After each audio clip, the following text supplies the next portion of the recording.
show you how to call functions for genes.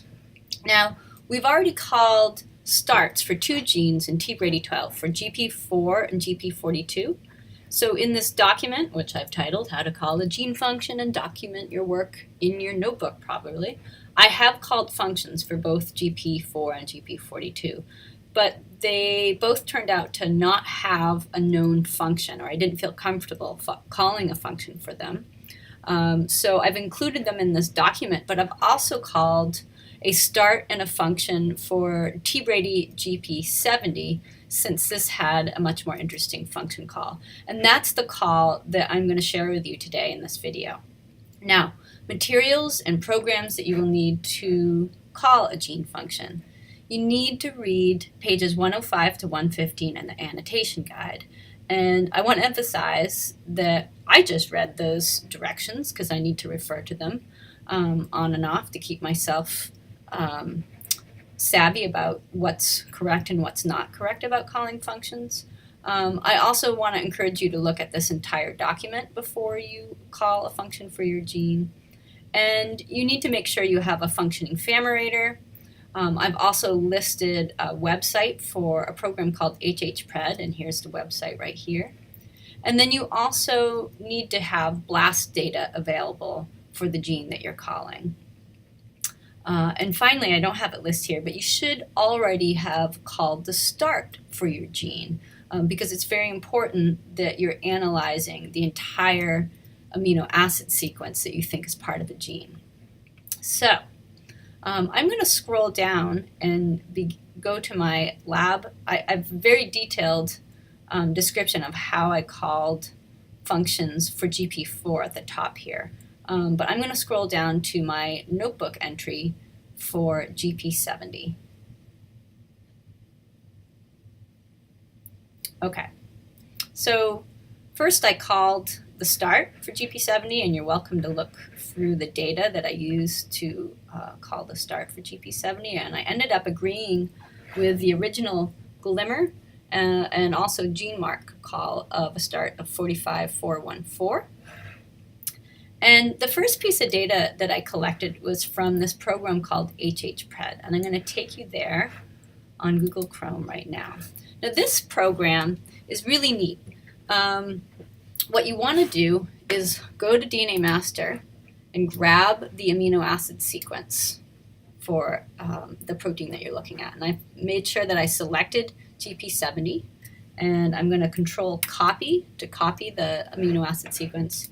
And then I'm actually going to Command V paste into this window here. And actually what I want to do is I'm going to select ahead of the first methionine and bump that down one line. And I'm going to add a descriptor to my amino acid sequence so that when I'm looking at the output later, I often forget what gene I'm actually analyzing. So it helps me to write in TB1270. And then what I'm going to do is I'm going to select the databases that I want the program to search. And I'm going to include the protein database. Now the proteins that are in the protein database are proteins for which the three-dimensional structure of the protein is known. So they know exactly how these proteins fold. And this is important because what this program is going to do is it's not going to just take this amino acid sequence and see if it matches the amino acid sequence of the proteins in this database.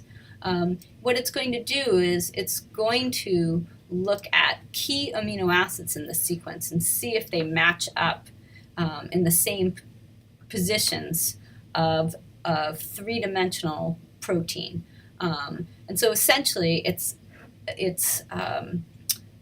predicting the possible folding of our protein and seeing if it's going to fold in the same way as the proteins in the database.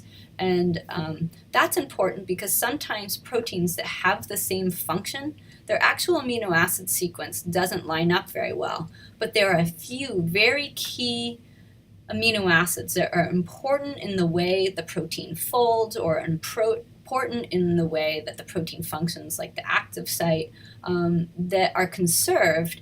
And this program will determine whether or not proteins match up in this way. So two proteins, different amino acid sequence, but shared conserved amino acids in very, very specific positions of the amino acid sequence. They fold in the same way and they actually have the same function. I'm going to choose some other databases that are recommended by CPhages, and one is the conserved domain database here. So I'm going to use Command and click onto this database. That way I can select both the protein database and the conserved domain database.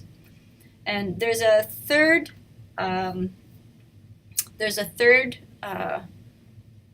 database that's good to select, which is PFAM. And I'm going to select that one as well. And now I'm going to submit my job. And this actually takes a good amount of time. So I've already run this analysis, so I'm going to click ahead to the output of this analysis. And what I'm seeing here is the gray represents the length of the amino acid sequence that we submitted.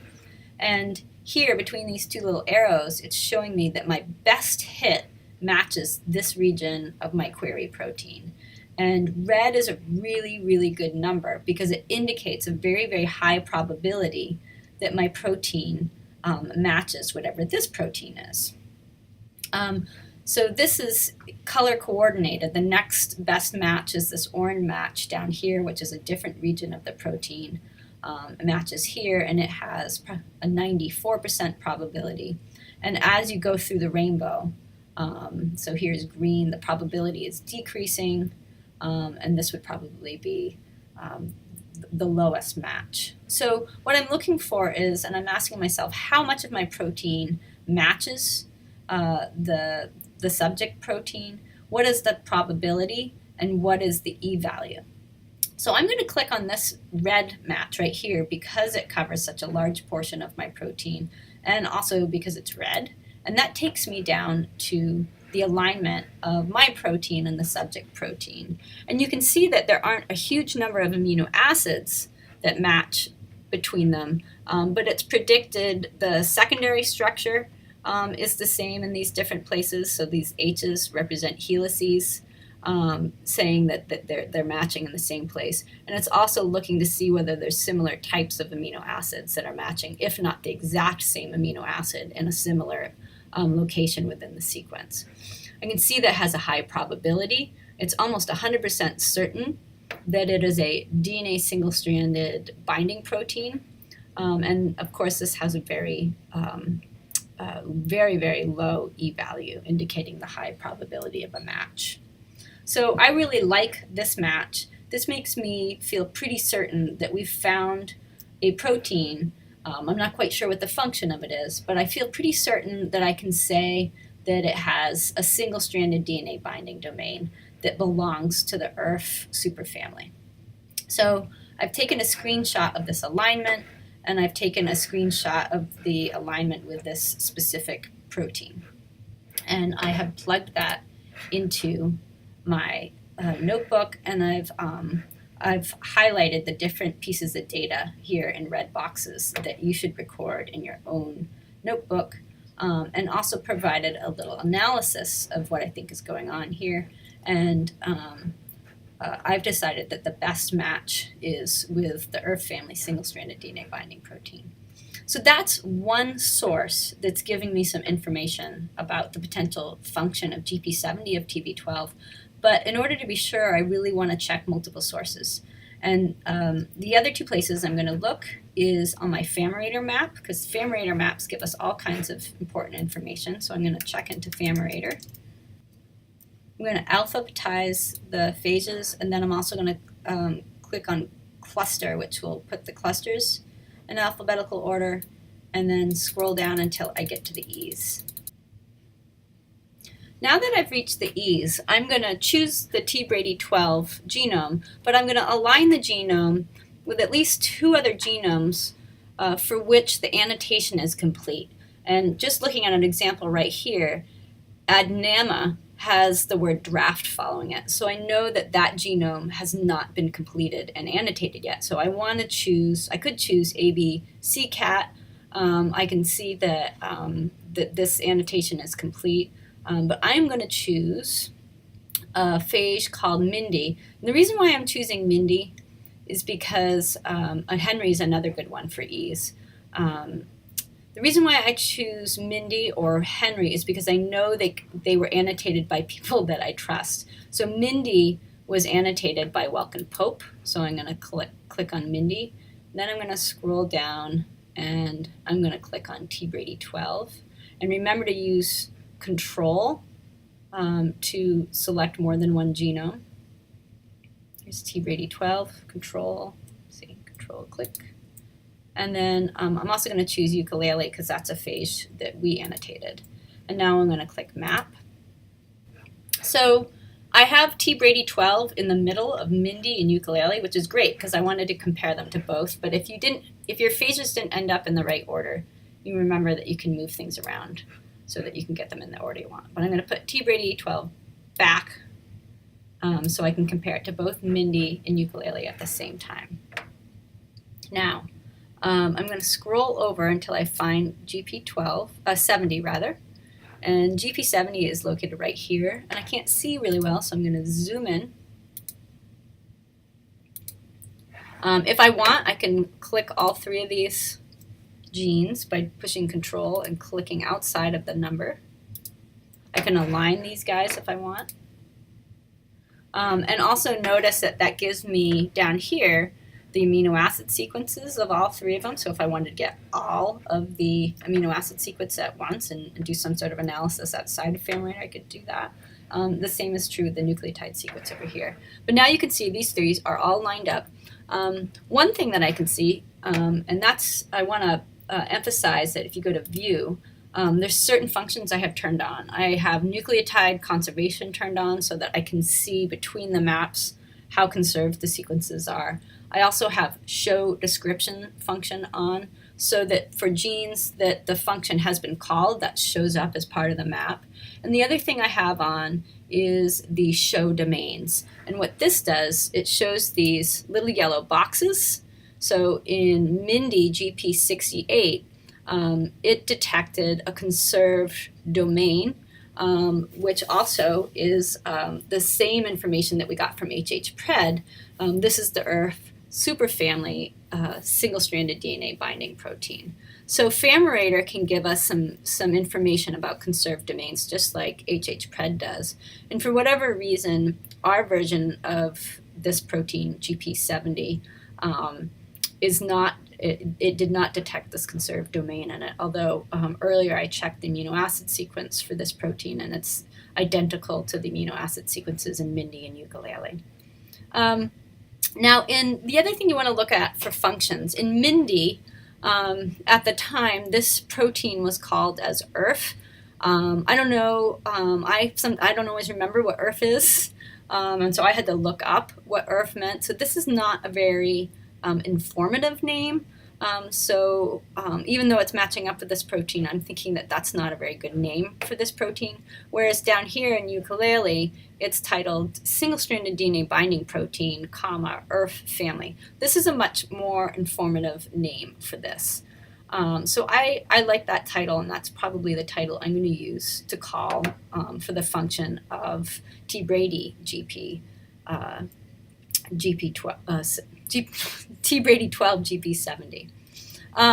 So I also want to indicate that Famirator, it's very likely that the proteins or the genes called with functions in Famirator are correct, but they aren't always. So again, while this is pretty good information that this is a single-stranded DNA binding protein, you need multiple pieces of information. So this combined with the HH-Pred data is really good evidence, and we can probably go ahead with that function call. The other thing about Famirator I want to emphasize is that what I find, it took me a long time to open Famirator to show you this. What's easiest is to save your map once you've made it as a PDF. And so I've already saved this as a PDF on my desktop, so I'm going to push cancel. But import that through email and show you, here's my Famirator map, and if I wanted to, I can quickly, I've already got this highlighted, I can quickly take a picture of this, control copy, and do a screenshot of that directly into into my paper over here without, actually I should say without having to do a screenshot. And the third place I want you to look for function-related information is in the BLAST data in DNA Master, or you could also go directly to NCBI and do BLAST-P there. And finally, a third place to look at BLAST data would be in Phages DB and doing a BLAST within BLAST-P there. But this is actually good enough for me. I'm looking at GP70. It matches up with Costia, and Costia did not call a function here, but TUCO did. And I can just scroll down and look at all the other phages. So this isn't quite as informative as the other two sources, but I can see that there are some other phages out there that for which this gene was called as a single-stranded DNA binding protein. So I'm going to record the information about the Mycobacterium phage TUCO. I'm going to record that it's 100% aligned. I'm going to record also the E-value, which was essentially 0, for additional evidence in order to call this protein as a single-stranded DNA binding protein. Now, finally, I want to show you that I've entered all the information for this call in the notes section of DNA Master. Here I've called the function under F. It's a single-stranded DNA binding protein, comma, ERF family. And under FS for function source, I've explained what data helped me make that decision. I've talked about the BLAST-P match with TUCO, ERF single-stranded DNA binding protein. I've included the E-value. I've also included Famirator information and indicated that in the phage MINDI, this protein was called as ERF. And I've also included all the data from HHPRED, including the databases that I used for the HHPRED analysis, and the percent probability as well as the E-value. That way, when somebody's looking at how I made these decisions, they can either agree with me or not agree with me. But if I didn't have this data here, that person would have to go and run all these analyses themselves. And again, when you're done making your calls, you want to make sure that you post and validate in DNA Master and save this as a new file. And you want to make sure that your DNA Master's notes are also included in your notebook.